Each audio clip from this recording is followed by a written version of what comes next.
the bin or something? Oh, I just try and like have orders. If I've done the boned out meat, I'll just go in there like the next day and just butcher it, wrap it, and freeze it. The bone stuff? Stuff you've already boned out. Jake got some dirt on his hands. He wanted me to come up here and check it out. Watch me wash my hands. What's so exciting?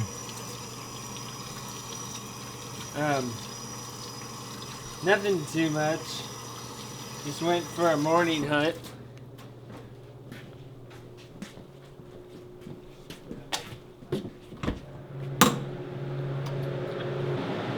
Yep.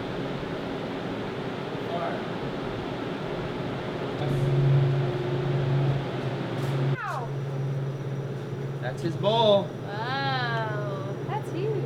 He's pretty cool. Wow, that's so exciting. Yeah. So I'll tell you the story. So we left the truck when it was still pretty dark and got up to this ridge line, and we're just waiting for the elk to come up where we thought they were gonna come, and there's one single cow like in that canyon, so we started calling this cow in. So we have a lone cow, probably 800 yards out, and we started cow calling to her, and she's coming in slowly, but we'll see how it plays out. And she was kind of coming, and then some other elk came up over the ridge and like came down the canyon. They had some nice bulls in it. Watched them, and then hiked up farther, saw another herd of elk, and then saw another like 2 herds of elk. One giant herd, so there's like 4 or 5 herds at least that we saw. And so we snuck in, we like started to hunt one of them and snuck in. They were coming like right to us, and there was a really nice bull in there, and we got pretty close, and then they winded us and they blew out of there. And so we only knew of this like one big herd that was bedded like on this ridge top. There was like no way to get to them.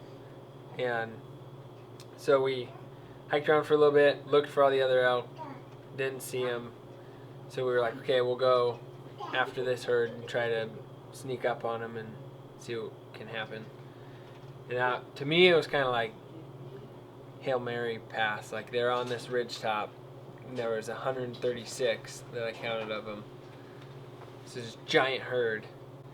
And so we take off hiking, see some bucks, end up hiking way too far and figuring out we have to hike back. So we hike back, get up on this ridge, and so there's like this big spine ridge, and all the elk are bedded on one side, and we're like under the rocks. Like there's a rock bluff, like rock cliff, and we're like walking along the rock cliff, and it's like super steep. It's like a probably 45-degree angle. And Brandon, we're all in a single file line, and it's Peter, me, Andrew, Brandon, and Brandon says, stop, they're right there. And we look down like on the ridge right below us, a bull like walks around the corner, and he's like right there at 110, 120 yards. And then all these cows start coming. So we're all just frozen, and everyone has their bows strapped to their packs all tied down, besides me. I'm holding my bow in my hand. And Nice move. yeah, which is why I was carrying it. Finally paid off. And so all these elk just start flooding over the side of the hill, and there's like bulls bugling right there. And so Peter gets his rangefinder, and he's like, they're 110, then he's like 90, 85, and just this bull is like up above the herd, and the whole herd's come like this, and this one bull is just a little bit higher. And he just keeps calling out ranges, and they get down, they're all like looking at us, at like a bunch of them at different times looking at us. And so I just kind of like try to get an arrow knocked, and like finally just scoot like this and draw when the bull's not looking. And it was 63 yards. It was like 60. Peter's telling me all these ranges as the bull's walking. Final yard was like 63. So I shot, and to me the arrow like flies way over the bull because it's downhill shot, and I thought for sure I shot right over his back.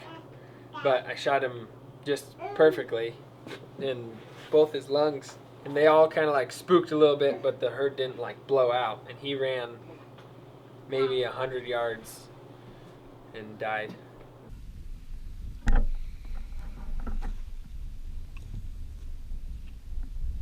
I just shot my first branch antler bull elk with my bow.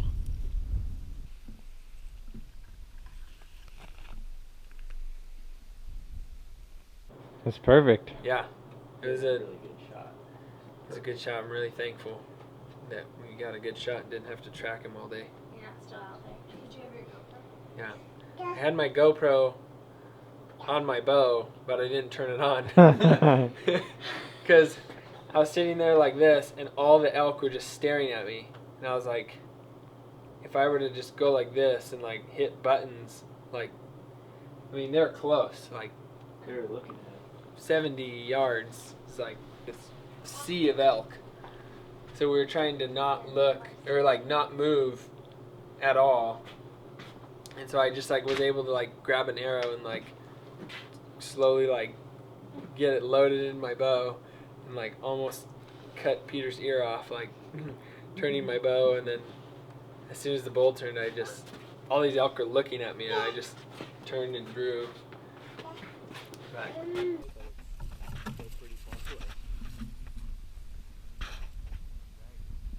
That's sweet. Yeah, so we didn't get it on film, but we got a bull. What time was that Got a at? bull down. About 12:30. It was at 12:30. And Andrew hiked out to the truck. Yeah, I set my GPS on my phone, and I think we did 8 miles today.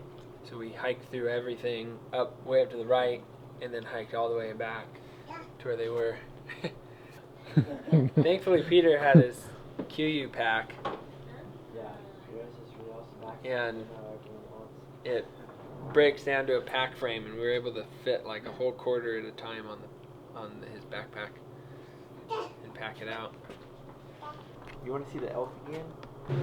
He say, "Wow, Jake." Heidi, what sound does an elk make? What's an elk say? Yeah. Thanks for watching. Sorry we didn't get the whole hunt on film. That's just kind of the way it went today, but we appreciate you watching the video and being interested in our channel, and we invite you to subscribe to Axe Family. If you like this video, we encourage you to check out some of the other videos we have coming out, and yeah, thanks for watching. Hats off to you guys. We don't know where that group of bucks went. We waited for them for a while and been hiking around looking for them.